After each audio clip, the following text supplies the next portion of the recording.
Europe 1. Il est 6h55, l'heure de la question santé d'Europe 1 avec Jean-Philippe Ballas. Une découverte médicale et une belle découverte à l'honneur ce matin avec vous, Jean-François Lemoine. C'est le plus petit microscope du monde. Oui, il s'appelle Cellvizio. Alors l'idée pourrait paraître un peu folle, mais elle est en fait assez simple. Transposer les technologies issues de l'astrophysique au domaine médical, les combiner dans un seul appareil tout en les associant à un traitement informatique de pointe.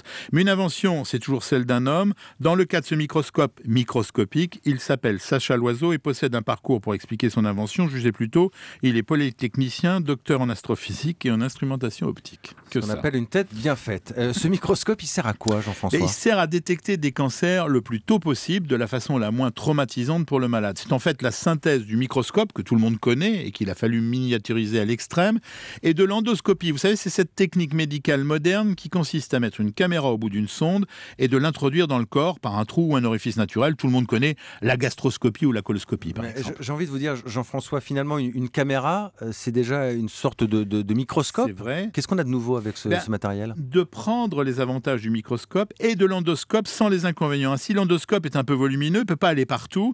Et le microscope, on en fait des formidables, mais dont le travail s'effectue dans le laboratoire. Il faut donc leur ramener un morceau de la zone douteuse. En résumé, aujourd'hui, l'endoscope prélève un peu à l'aveugle et le microscope analyse. Le Cellvizio, lui, fait tout sur place et sans prélever, car il voit la différence d'un microscope traditionnel à travers la paroi.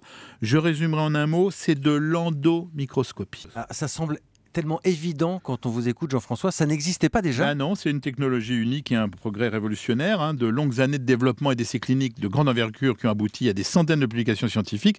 Ça ouvre une nouvelle voie en permettant pour la première fois aux médecins et aux chirurgiens de pénétrer encore plus profondément dans l'organisme et de visualiser instantanément des images de cellules pour aider le médecin à décider le démarrage ou non des traitements en gagnant un temps précieux. Et ça n'est utilisé qu'en France ? Non, c'est ça le paradoxe. Les malades français ont moins accès à cette technologie que les patients américains. Ce microscope est déjà utilisé dans de nombreux pays, en particulier plusieurs centaines aux États-Unis. Mais c'est pas un peu bizarre ce retard sur le marché français ? Alors, il faut savoir que les hôpitaux français, pour acquérir une nouvelle technologie, doivent savoir qu'elle est prise en charge par l'État. C'est un parcours qui peut prendre entre 5 et 10 ans, pendant lequel l'hôpital ne peut pas faire l'acquisition du matériel.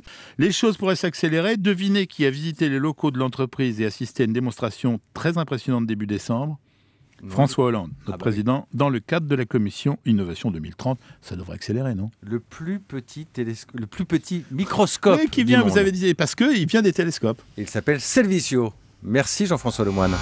Europe 1, il est 6h58, dans 2 minutes, le journal de Chloé Triant.